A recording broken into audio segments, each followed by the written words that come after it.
Welcome to the Asbestos Knowledge Empire. What does asbestos management mean to you? I used to really struggle with the asbestos management at my site, but now it's a breeze. It used to be really expensive. I was paying loads, but now I've got my asbestos power team in place. It's so much easier. Asbestos can be a pain in the arse if not handled right. We had to stop the job because asbestos was discovered. Now we don't have that problem. Asbestos management is easier than you think. Asbestos management. Be proactive, not reactive. Think about asbestos first, not last. And now your hosts, best-selling authors and asbestos experts, Ian Stone and Neil Munro. Hi, welcome to the Asbestos Knowledge Empire. My name's Neil Munro. And I'm Ian Stone. So today, we're going to talk about the B word. Brexit. Just set the scene. So today is the election day. It's the 12th of December. So by the time this goes out, I think we're probably about 5 weeks ahead. So the election would have happened.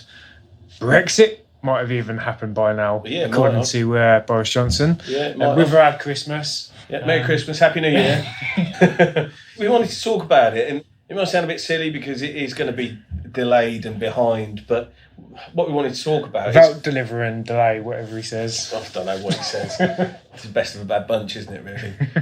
Yeah, so what has Brexit meant for us as a business and for the asbestos industry and for clients and stuff like that? And overall, as an industry, we've seen it slow up over the last couple of years. And this isn't bad just from our financial point of view and kind of our turnover and all the rest of it. We're looking at it from the point of view that it's bad because we know there's clients out there not spending money where they should be spending money. There's clients out there that have not been investing in property and buildings and refurbishments that perhaps would have solved asbestos problems. Yeah. That is a kicker because there's money sitting there that could stop people being exposed to asbestos. Yeah. It's frustrating. The whole Brexit process has been really frustrating, but we probably won't go down that line. But we've got an element of unknown. Currently, we're sort of governed by an EU directives, which sort of institute the common law in this country, and who knows where Brexit is going to take us. So I don't know. If you believe some of the scaremongering people, there may be an opportunity to loosen asbestos laws. Yeah, exactly that. Take back control. We're not going to get told what to do by Europe anymore. Yeah. Well, what does that actually mean? Does it mean we're going to reverse and start using it again? Or? The mid-2000s, texture coating took out. Yeah. From deregulated as such, it got lowered down in the list. What are we going to do? We're going to reinstate that and say, no, actually, texture coating needs to be fully controlled conditions, licensed contractor, all the rest of it, like we used to. That would be an example of increasing, controlling. But what I'm worried about is going the other way. That's it. What is the decreasing regulatory requirements? Yeah, asbestos insulating board now anyone can do. Yeah, de-licensing it. You only need to be an asbestos contractor if you're doing insulation or spray coating, but AIB's all right now. Or who knows? And that's the thing. I mean, I dread to think if that would ever happen. I don't think it will, because UK has probably got one of the best health and safety records in the world, and I would like to think that we would still maintain that and be pioneering on those fronts. Well, I think you're right, and I think we're the ones that have we've kind of have steered Europe policy on health and safety. Yeah, most of the founding health and safety legislation in Europe was kind of based on the Health and Safety at Work Act 1974. In this country, based on our original Act of Parliament. And it is a funny one. Like I've been in Europe quite a bit this year, and the amount of... Holiday in, yeah. It's all on business. And some of the bits that I've seen just while being out there. I mean, I was in Antwerp, and I was walking along in the morning to go and find a cafe to get some breakfast with my friend, and as we're walking along, there was a whole pavement being dug up and all the rest of it. And, I mean, in this country, if anything like that happens, it's all barriered off. There's sometimes people on the outsides directing traffic, directing people. Yeah, outside man sort of thing. Yeah, outside man kind of thing. There's signage everywhere, all the rest of it. But I was bowling up the street and there was a guy with a massive 9-inch angle grinder, angle grinding blocks to go back down. There was no barrier tape around him. He didn't have any gloves on, no mask, no eye protection.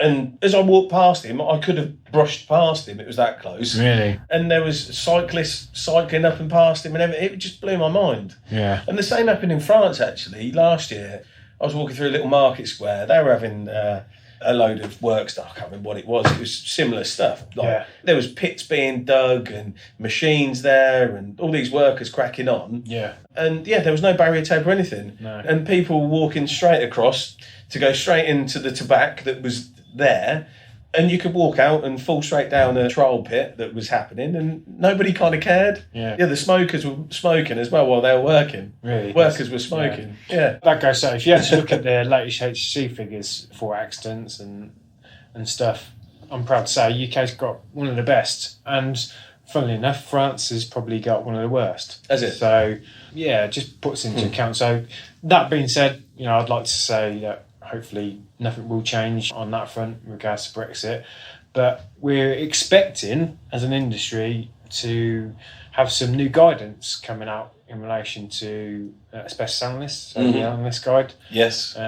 It's supposed to be coming out. Yeah. Next year. Next year, so April 2020. That's the new date that's been bandied around the industry. It's been coming out the last 6 years. I was going to say, this document, we've been waiting how long?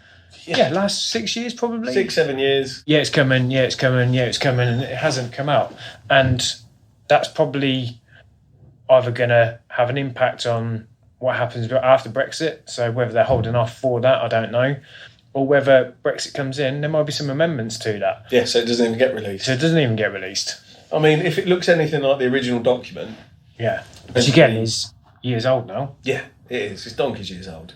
But if it does resemble anything in there, costs are going to go up for clients because analysts aren't going to be able to do the amount of clearances that they were doing previously, which is a good thing. Yep.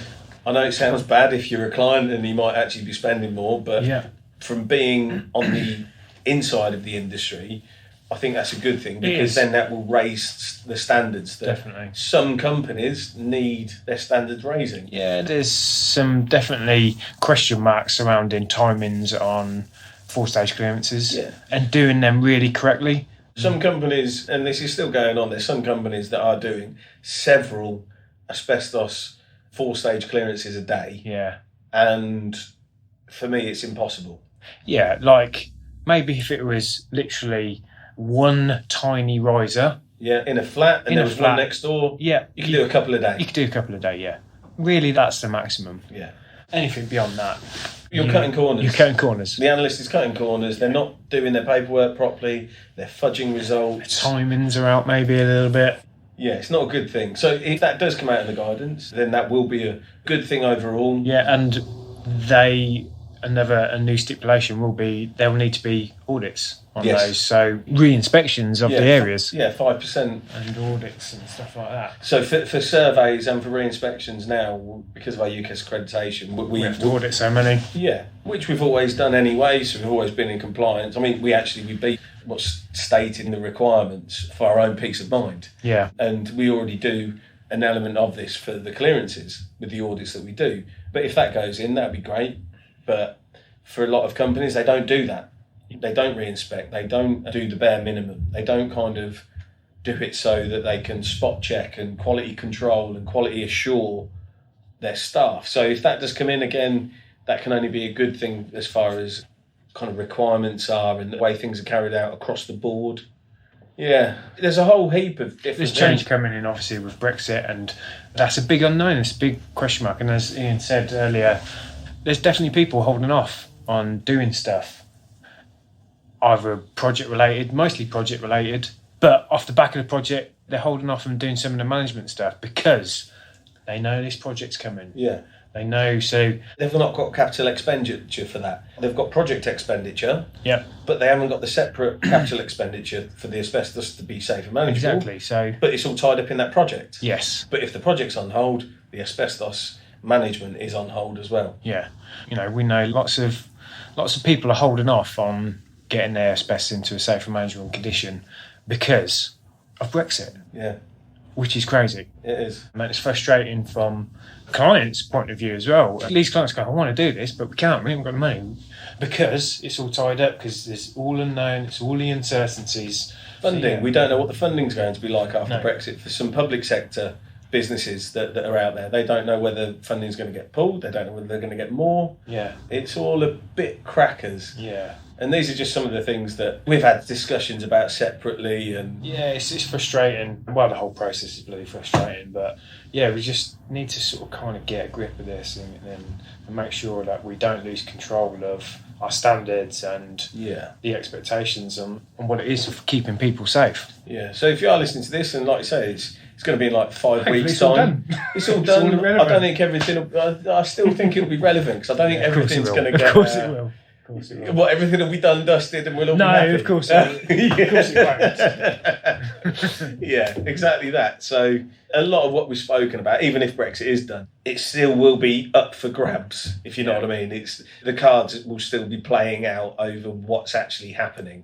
Yeah. These are just some thoughts from us of what the future might hold for us as a business and you as clients. And if you are listening to this and you're one of these people that are holding back, just remember you don't have to spend money on removing or making stuff safe. There are other ways that you can do in management systems that you can implement to reduce the risk of being exposed to asbestos. Yeah. So think about those. If you need some help, get in touch with us. We've come up with all sorts of solutions over the years to help clients, tick the box in compliance without sort of spending their dough on getting stuff done. Yeah, if you've got a consultant on board, speak to them.